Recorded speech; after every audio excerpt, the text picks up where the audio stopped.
Yes. John McAfee talks about the future of cryptocurrency, speaks about how decentralized exchanges will drive that future.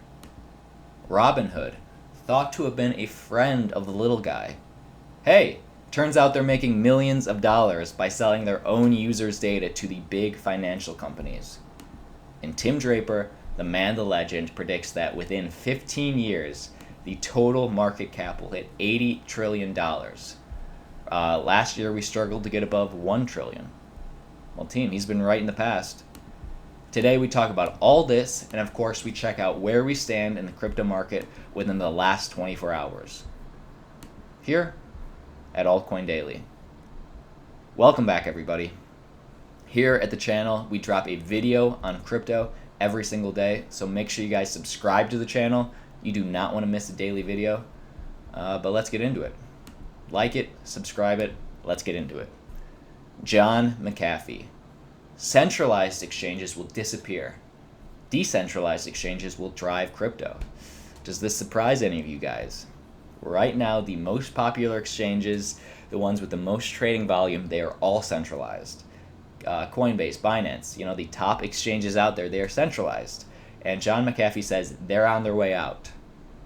In a recent interview with Box Mining, and I'll leave a link to this article in the description below for you guys to check out on your own, he addresses a number of things, but the two that I want to discuss with you guys are, when asked, of course, decentralized exchanges, but first, when asked point blank if he is still adamant and bullish on his prediction of the Bitcoin price by 2020, and if you guys don't know that prediction, John McAfee predicts by the year 2020, the Bitcoin price will go to $1 million per Bitcoin.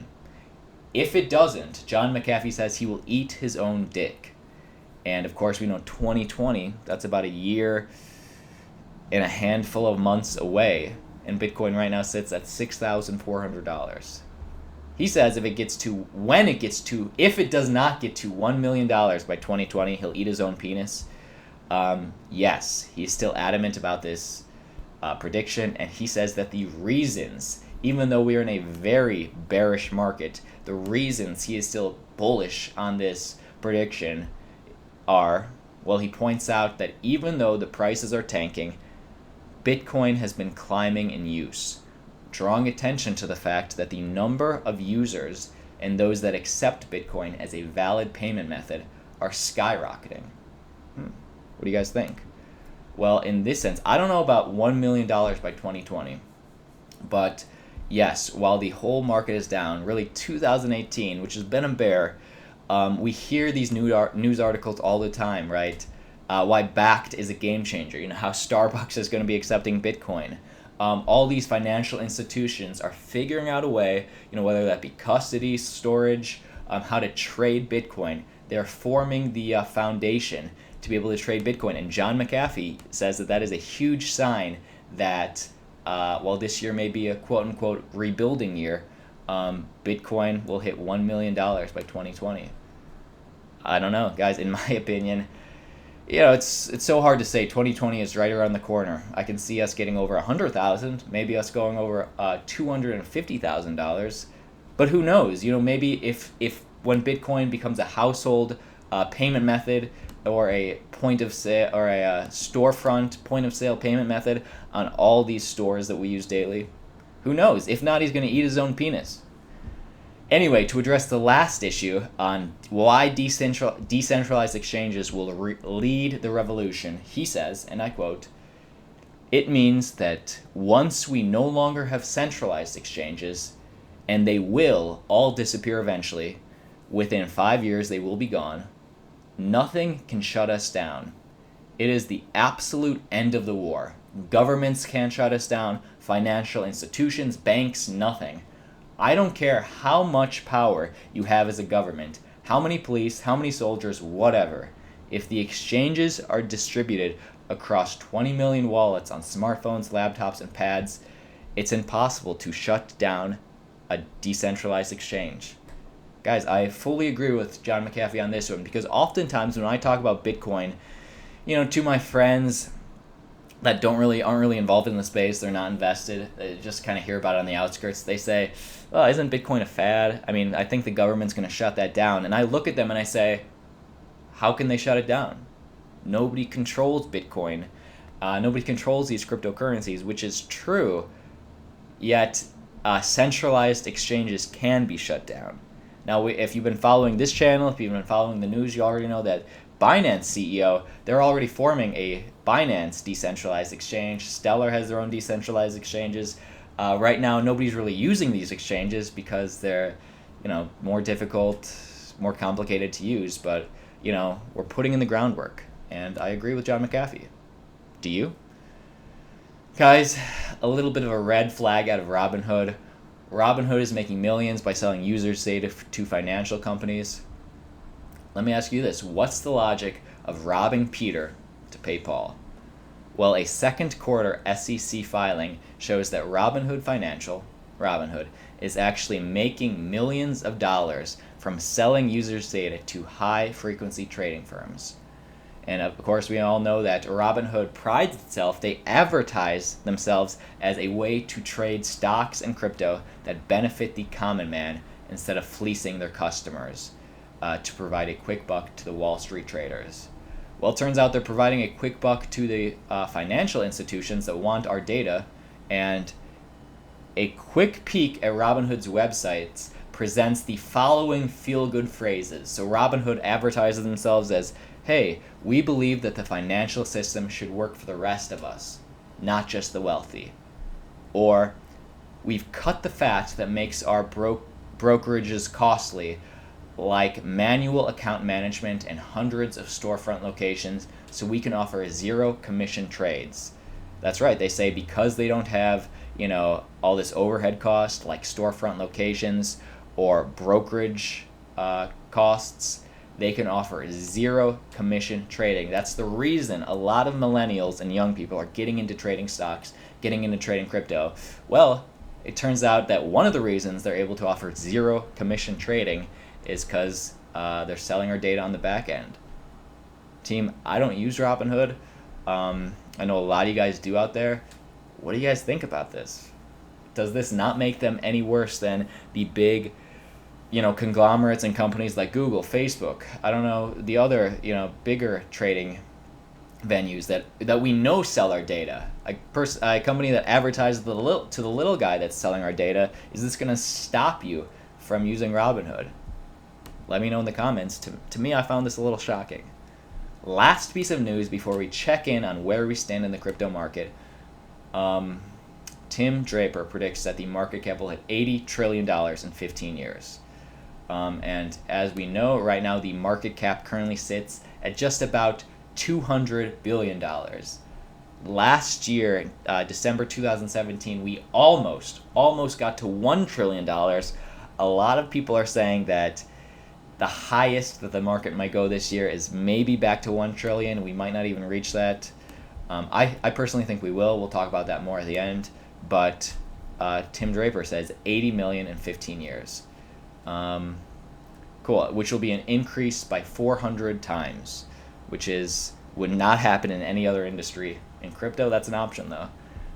Equating the current state of the crypto market to the early days of the internet, Draper, however, warned that the prices of Bitcoin and other cryptocurrencies will first have to drop before rising. So because the market's so volatile, he's saying, well, in 15 years, will it get that high? He's saying it'll drop first. In a direct quote, he says, "The internet started the same way. It came in big waves, and then it kind of came crashing down, and then the next wave comes concentrated but much bigger, and I suspect the same thing will go on here." I mean, that's what the crypto market is really known for. Some people there's a lot of people that may consider this the big crash. I believe in 2-3 years, this will be just a little line on the overall bigger increase we see over the next 2-3 years. But I definitely agree with Tim Draper here that the market will be have ups and downs. A lot of people are saying the market will dip lower than 6,000 this year. But 15 years is actually a long way off. I can definitely see it reaching $80 trillion. Who knows if Bitcoin will still be on top, if any of those top 10 altcoins will still be on top. But I think the crypto market's here to stay. And as we know about Tim Draper, he has always been a perennial bull. As I mentioned, he has been right in the past because the venture capitalist projected that the price of the flagship cryptocurrency, Bitcoin, way back in 2015, when hardly anybody was talking about Bitcoin, he predicted by 2017, last year, the Bitcoin would reach $10,000 per coin. As we know, it surpassed it, and it's on its way up again. We're in the green today. So he's been right in the past. Who knows if he'll be right this time? But to his credit, Draper has backed his bullish views with cold, hard cash. At an auction in 2014, for instance, he paid $18 million for 30,000 Bitcoins, which had been confiscated by the U.S. Marshals. And then at current market prices, this already translates to a profit of more than $170 million. So yes, some could say, hey, he has invested interest, he's biased. But, to me, that just means he's putting his money where his mouth is. What do you guys think? I'm actually going to make this the title of the video, so I really want to know your opinion. Where do you see Bitcoin by the end of the year? And in 15 years? Damn, that's so far off, it's actually really too hard for me to say. Alright guys, this has been Altcoin Daily. Like the video if you got any value out of today. If you want to stick around, let's go over where we stand in the market. Alright, right now, like I said, let's refresh this actually, right? We've been sitting here a while. I want to keep this fresh for you guys. Alright, in the green, even more. Right now, the market cap sits at $201 billion. And as you can see, we've had a slight influx of cash in the last 24 hours. Bitcoin up, and while it's sort of green and red at the moment, Bitcoin dominance is retracting. We used to be above 56, now we're back at 55.7, which means some of these altcoins, getting a little bit of life into them. If we just check out the top 10, as you can see, last night, we went up. I think we went up, $5, actually maybe $8-9 billion. I had a little bit of a correction, normal, healthy, and we're going strong. Bitcoin's in the green, Ethereum's in the green, finally. Many people are saying that Ethereum will continue to train harder, but it finally regained, I think it was up over 12%, and it's still in the green. And the rest of these altcoins following suit. Let me ask you guys something. Is this finally the bull run? What do you guys think? I want to show you this. This is, Bitcoin over the last year. As you can see, December 16th, we hit around all-time highs of 19,000. Slowly been retracting. And this whole year, it's kind of been, very volatile. Dips and peaks. Dips, and the first dip, that was around 7,000. Peak up to 12,000. Next dip around the same level to 6,700. And then a lower high of $9,000 peak. And then we had our lowest dip of 5,800. That happened at the end of June. And of course, what do we see? An even lower peak at 8,200. And then, of course, most recently, we dipped back down to 6,000. We saw even a lower peak of 7,200. And of course, right now, we've dipped back down. And right now, we stand at 6,490. Last time we saw this level, it was, mid-August. We saw it again, early July. So I guess what I'm saying is all these dips, they've kind of been around the same level. It's very hard, it seems, for the market to break below 6,000. I guess some would say that's the strongest support line we've seen all year. Yet, even a dead cat bounces, and I'm not saying Bitcoin's a dead cat, but the analogy stands that, even something that's dead will drop, bounce back, and kind of level off. Some people will say that, some people thought this was the bull run, this was the bull run, this was the bull run, and I'm not saying this channel's any different. It's hard to say, but I guess either two things are going to happen. One, right now we're at 6,400. I hope all of us have taken out our positions. But just to kind of put this in perspective, a lot of people say is, God damn, I was waiting for Bitcoin to go lower, and now we're back at 6,500. just to be real with you guys, and I'm talking to myself just as much as anybody else. Yeah, just to get real, how many of us last December when Bitcoin was up here, Bitcoin was at 10,000, 12,000, how many of us wished that we could have got in when Bitcoin was back at $6,000? All of us did. None of us knew that this bull run was coming this quickly. And yes, some of us invested over the last year, but when some people say, I missed it, I'm waiting for it to go lower, but I missed this one, I don't like to invest on the way up. Guys, this is a gift, in my opinion. It's not too late to invest. I'm not, I like to invest on the way down, not the way up, but it's not too late. 6,500. And I guess I want to finish this video, enough of my ramblings, but I guess I want to finish this video by saying either one of two things are going to happen. If we continue to follow this trend, just looking back historically over the year, we will see a bit of an influx, but we will see a lower high than what we saw previously a few weeks ago on September 4th. So a lower high of 7,300. Bitcoin, if we are still in a bearish market, Bitcoin will not get over 7,300. Of course, if this is a start of the bulls, then we're going to see higher highs and hopefully slower and steady increases. Because one thing that I think is going to be different this year than last year's bull run is, guys, I'm hoping that we don't see this volatile of an increase.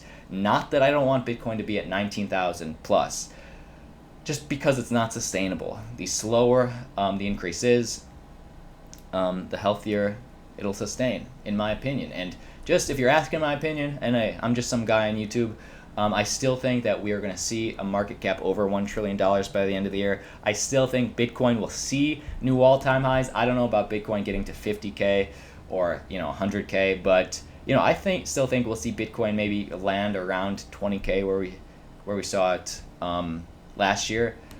There's a lot of bearish news out there. In my opinion, the only reason I'm saying this is because we've been seeing so many big financial institutions, big companies that have transactions at point of sale, like Starbucks, like a lot of these companies. They're setting the groundwork, building foundation, and declaring in the whispers in the background that they are setting themselves up to be bullish on crypto, bullish on Bitcoin.